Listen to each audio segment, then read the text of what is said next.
నిజంగా జనగామలో ఉన్న మాస్ నాయకత్వం బహుశా రాష్ట్రంలో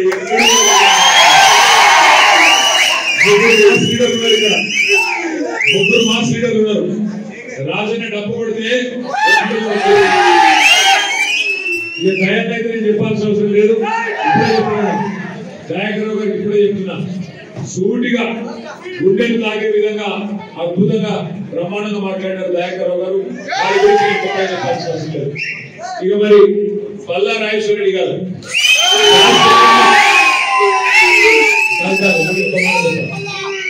పల్లా రాజేశ్వర రెడ్డి గారు అధికారంలో ఉన్నప్పుడు, గవర్నమెంట్ లో ఉన్నప్పుడు దగ్గర నుండి నేను చూసినా. నేనే ఆయన ఒక రోజు ఫోన్ చేసి, అన్న నేను సార్ రైతు బంధు తీసుకోమంటుడు, రైతు బంధు చేయమంటే నాకెందుకన్నా అన్నాడు. కాదన్నా నువ్వైతేనే బాగా చేస్తావని సార్ చెప్పిండు, కంపల్సరీ తీసుకోవాలి. నువ్వు కూడా గ్రామీణ ప్రాంతం రైతు కుటుంబం నుంచి వచ్చినోడివి, మీ అమ్మగారికి కూడా సోరేశ్వరంలో వ్యవసాయం చేస్తున్నది కాబట్టి నువ్వే తీసుకోవాలి అంటే ఆ స్థాయిలో చూసినాం అధికారంలో. కానీ నిజంగా పల్లా రాజేశ్వర రెడ్డి అసలు క్యారెక్టరు, ఆయన పోరాట పటిమ ఎప్పుడు బయటపడ్డది అంటే ప్రతిపక్షంలోకి వచ్చాకనే బయటపడ్డదనే మాట. ఆయన బిల్డింగ్, కాలేజీ బిల్డింగ్లు కూలగొడతామని నోటీస్ ఇచ్చింది. కూలగొడితే కోట్ల రూపాయల నష్టం, ఒక్కొక్క బిల్డింగ్ కూలగొడితే కోట్ల రూపాయల నష్టం వస్తుంది. భయపెట్టిండ్రు, బలవంతం చేసిండ్రు. నీకెందుకు పంచాయతీ కడియం శుభ్రం చేసినట్టు నువ్వు కూడా దొంగ పని చేయమని చెప్పారు. కానీ నేను ఒకడే నాయకుడిని నమ్ముకున్నా, కేసీఆర్ ఆయనతోనే ఉంటా. నిజమైన విధేయతకు, విశ్వాసానికి, విశ్వసనీయతకు మారు పేరుగా నిలబడ్డాడు. కూడా నాకు విశ్వాసం ఉంది. జనగామ, పాలకుర్తి, గన్పూర్ మూడింటి సమాహారమే 12 మండలాల మీ జనగామ నియోజకవర్గం. 2 మున్సిపాలిటీలు ఉన్నాయి, జనగామ, గన్పూర్.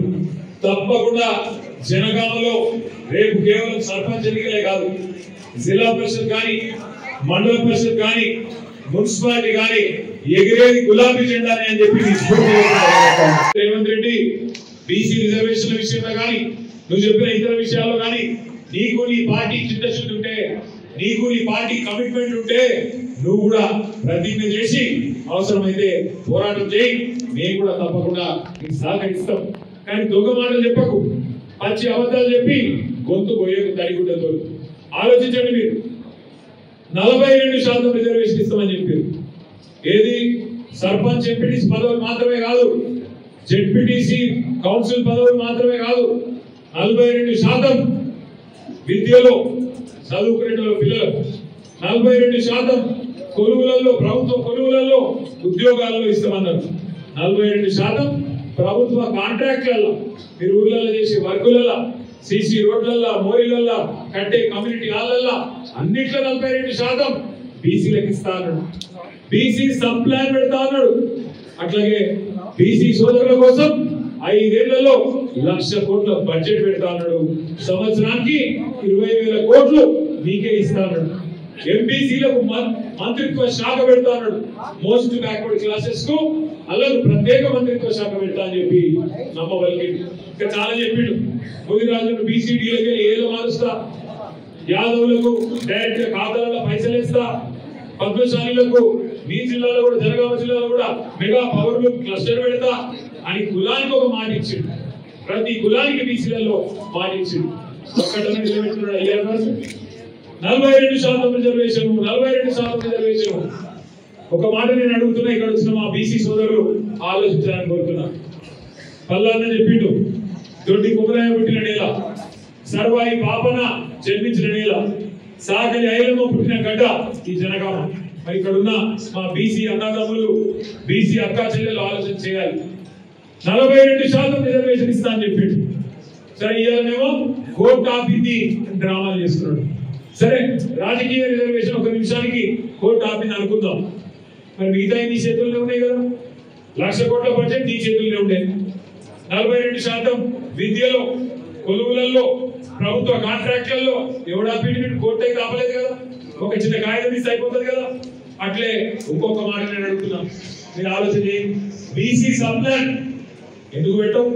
2 బడ్జెట్లు అయిపోయినాయి, ఇంకెప్పుడు పెడతావు? సబ్ ప్లాన్ పెడతా అని మాటిచ్చింది నువ్వు 42% రిజర్వేషన్ అని డ్రామా చేసి కుల గణన అని చెప్పి 160 కోట్లు ఖర్చు పెట్టి బీసీల జనాభా తగ్గించి చూపెట్టిండు రేవంత్ రెడ్డి. ఆనాడు సమగ్ర కుటుంబ సర్వేలో కేసీఆర్ గారి ప్రభుత్వంలో 2014-15లో 51% బీసీ అని లెక్క వస్తే దాన్ని తగ్గించి 46% చూపెట్టిన దుర్మార్గుడు రేవంత్ రెడ్డి. 46% అని చూపెట్టుడు కాదు, 42% రిజర్వేషన్ అని దానికి 10 రకాల కథలు చెప్పిండు. ఒక రోజేమో రాజ్యాంగ సవరణతోనే రిజర్వేషన్ వస్తుందని చెప్పిండు. ఇంకొక రోజేమో నేను బిల్లు తెస్తున్నా, బిల్లుతో అయిపోయింది, సపోర్ట్ కొట్టుని పాలాభిషేకాలు వేయండి అని ఒక రోజు చెప్పిండు. ఇంకొక రోజు బిల్లు కాదు ఆర్డినెన్స్ తెస్తున్నాను, ఇంకొక రోజు జీవో ఇస్తే చాలన్నాడు, ఇంకొక రోజు పార్టీ పరంగా ఇస్తా అని చెప్పిండు. ఇన్ని కథలు చెప్పిండు. ఏం చేసి నాకేమి నిన్న సర్పంచ్ ఎలక్షన్ నోటిఫికేషన్ వచ్చింది. కేసీఆర్ గారు ఉన్నప్పుడు 24% ఉండే బీసీ రిజర్వేషన్ సర్పంచ్ ఎలక్షన్ లో. మరి ఇవాళ ఎంత అయింది? ఎక్కడ 42, ఎక్కడ 17%. అంటే ఎంతటికి ఎవడో చెప్పిండు, కొండంత రాగం తీసి గాడి పాట పాడాడు. అట్టున్నది రేవంత్ రెడ్డి కదా. ఇక 2 ఏళ్ళకి వెళ్ళి 160 కోట్లు ఖర్చు పెట్టి ఇగో చేసి కులగణన అగ చేసి ఇక అయిపోయి 42%, ఇగో జీవో, అగో ఆర్డినెన్స్, ఇగో బిల్లు, అగో రాజ్యాంగ సవరణ, ఇగో ధర్నా, అగో పాలాభిషేకం అయినా. అందుకే అంటున్నా, కాంగ్రెస్ అంటేనే మోసం, కాంగ్రెస్ అంటేనే దగ, కాంగ్రెస్ అంటేనే వంచన, కాంగ్రెస్ అంటేనే కుతంత్రం. అందుకే ఆ కాంగ్రెస్ పార్టీ యొక్క అభ్యర్థులకు ఖచ్చితంగా సాగు దెబ్బ కొట్టాల్సింది, కరువును కాల్చి వాత పెట్టాల్సింది మా బీసీ బిడ్డలు, మా బీసీ అన్నదమ్ములనే మాట ఆలోచించండి. ఏ వర్గాన్ని మోసం చేయకుంటున్నాడు ఈ కాంగ్రెస్ వాడు? ప్రతి వర్గాన్ని మోసం చేస్తున్నారు. ఎస్సీ ఎస్టీ డిక్లరేషన్ అన్నారు. కేసీఆర్ 10 లక్షలు ఇస్తే దళిత బంధు నేను 12 లక్షలు ఇస్తా అభయాస్తామని ఇచ్చిందా? ఒక్కలకు 12 పైసలు ఇచ్చాడు ఎక్కడన్నా? ఒక్కలకు కార్పొరేషన్ లోన్లను ఇచ్చిందా? ఏమీ లేదు. ఇప్పుడు ఎస్సీలకు మోసం, ఎస్టీలకు మోసం, బీసీలకు మోసం, మైనారిటీలకు మోసం. మైనారిటీలకు చెప్పిండు 4000 కోట్ల బడ్జెట్ అన్నాడు, ఇచ్చిందా? ఒక్కలకు నచ్చిందా? సబ్ ప్లాన్ లేదు, బడ్జెట్ లేదు. రైతు డిక్లరేషన్, రైతులకైతే ఇప్పుడే దయాన్ని చెప్పిండు, పల్లాన చెప్పిండు. రుణమాఫీ అన్నాడు, అది చాలా కూడా చేయలేదు. రైతు బంధు 15,000 చెప్తా అన్నాడు, 12,000కి ఆగిండు, 15,000కు లేవు పైసలు అన్నాడు, 2 సార్లు ఎగ్గొట్టిండు. బోనస్ అన్నాడు, అది బోగస్ అయిపోయింది. ఉచిత విద్యుత్ ఉత్త విద్యుత్ అయింది. కనీస మద్దతు ధర దిక్కు లేదు. పత్తి కొనేటోడు లేని లేడు, 8,000 రూపాయలు వస్తలేదు, 6,000. ఆ పత్తిలో కూడా తేమ శాతం అని చెప్పి కటింగ్ పెట్టి పత్తి రైతులు నాగం చేస్తాడు. ఇంకో దిక్కు ఇవాళ ఎంత దుర్మార్గం అంటే బోనస్ అన్నాడు, ప్రతి పంటకి ఇస్తా అన్నాడు, కానీ ఆఖరికి మళ్ళీ సన్నాయి నొక్కులు నొక్కి సన్న పంటకే బోనస్ అన్నాడు. మరి వాటికన్నా సగం ఇచ్చిందా? వాటికి కూడా పోయిన కాలంలో కూడా ఇంకా బోనస్ పైసలు పడలేదు. అంటే ఈ వర్గం ఆ వర్గం అని కాదు, మహిళలు, నిరుద్యోగులు, యువత, విద్యార్థులు, ముసలోళ్ళు ఏ వర్గాన్ని కూడా మోసం చేయకుండా కాంగ్రెస్ ఇచ్చిపెట్టలేదు.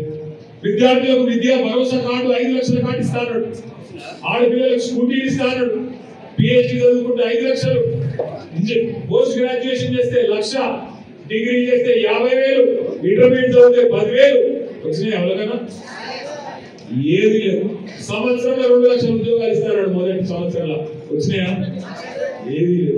అందుకే 2 ఏళ్ళు నుండి తనుకొస్తున్నది రేవంత్ రెడ్డి ప్రభుత్వం. అందుకే మనమే తులం బంగారం ఇవన్నీ చాలా చెప్తాయి. 420 హామీలు, 1 కాదు 2 కాదు. నేను మిమ్మల్ని ప్రార్థించేదల్లా ఒకటే, మనకి ఇవాళ ఎక్కడో చూసి అక్కర్లేదు, అటు ఇటు ఇటు అటు దిక్కులు చూసి అక్కర్లేదు. మన నాయకుడు కేసీఆర్ గారి పోరాట స్ఫూర్తి, మన నాయకుడు కేసీఆర్ గారు ఆనాడు తెలంగాణ కోసం పార్టీ పెట్టినాడు 2001వ సంవత్సరంలో. అదేదో సినిమాల పాట ఉంటుంది, గాలి వానలో వాన నీటిలో పడవ ప్రయాణం, తీరం ఎక్కడో గమ్యం ఎక్కడో తెలియదు పాపం. నిజంగానే 2001లో కేసీఆర్ గారు పార్టీ పెట్టినాడు. ఏది పరిస్థితి? సరే, ఇయ్యాలంటే జనగామలో మనకు ఒక పార్టీ ఆఫీస్ ఉంది. జనగామ జిల్లా ఇంత పెద్ద బలగం, ఇంత పెద్ద సైన్యం ఉన్నది. ప్రతి ఊర్లో ఇవాళ కొట్లాడేందుకు లీడర్లు ఉన్నారు. 3 మాస్ లీడర్లు వేదిక మీదనే కూర్చొని ఉన్నారు. ఏ కాన్స్టిట్యున్సీ ఆ కాన్స్టిట్యున్సీ జోర్దార్ లీడర్ ఉన్నాడు. ఆ రోజు ఏంటి పరిస్థితి? 2001లో మీకు స్ఫూర్తినిచ్చిన నాయకులు మీకున్నారు, పార్టీ అండ ఉన్నది, తప్పకుండా ప్రజల దీవెన మీకే ఉంటది. రాజేశ్వర రెడ్డి గారు చెప్పినట్టు 2001 నుంచి ఈ రోజు వరకు రాష్ట్రం ఎటువైనా పూర్వ వరంగల్ జిల్లాలోని మిగతా నియోజకవర్గాలు కొద్దిగా అటు ఇటు అయినా కానీ జనగామ మాత్రం ఆనాడు చేర్యాల గన్పూర్, ఈ రోజు జనగామ గన్పూర్ పార్ట్ ఆఫ్ పాలకుర్తి మొదటి నుంచి కూడా కేసీఆర్ గారు వెంబడి ఉన్నది. 2001 నుంచి 2025 దాకా కేసీఆర్ గారితో నడుస్తున్నది. హృదయపూర్వకంగా మొదటి నుంచి ఉన్న నాయకులకు పార్టీని బ్రహ్మాండంగా బలోపేతం చేసిన ప్రతి ఒక్కరికి నేను శిరస్సు వంచి నమస్కారం తెలియజేస్తాను. సరే, కొంతమంది మిత్రులు మాట్లాడుతున్నారు, అయ్యో ఇప్పుడే దయాన చెప్పినట్టు జూబ్లీహిల్స్ లా గెలుస్తాం అనుకున్నాం, రాజేశ్వర రెడ్డి అన్న అక్కడ ఒక డివిజన్ లో పనిచేసిండు, దయాన ఒక డివిజన్ లో పనిచేసిండు, శ్రీనివాస్ రెడ్డి ఇంకో డివిజన్ లో పనిచేసిండు. ముగ్గురు కూడా వాళ్ళ మొత్తం వరంగల్ బృందం అంతా దిగింది, మా వరంగల్ దళం దిగింది, పనిచేసింది, గట్టిగా పనిచేసింది. సరే, ప్రజలు కూడా నిజంగా చెప్పాలంటే మనతోనే ఉండేది. కానీ రేవంత్ రెడ్డి గారి గెలుపు ఇంతకుముందు దయాన చెప్పినట్టు 3 రకాలుగా జరిగింది. ఒకటి రాయించుకున్న ఓట్లు, దొంగ ఓట్లు, రాయించుకున్న ఓట్లు.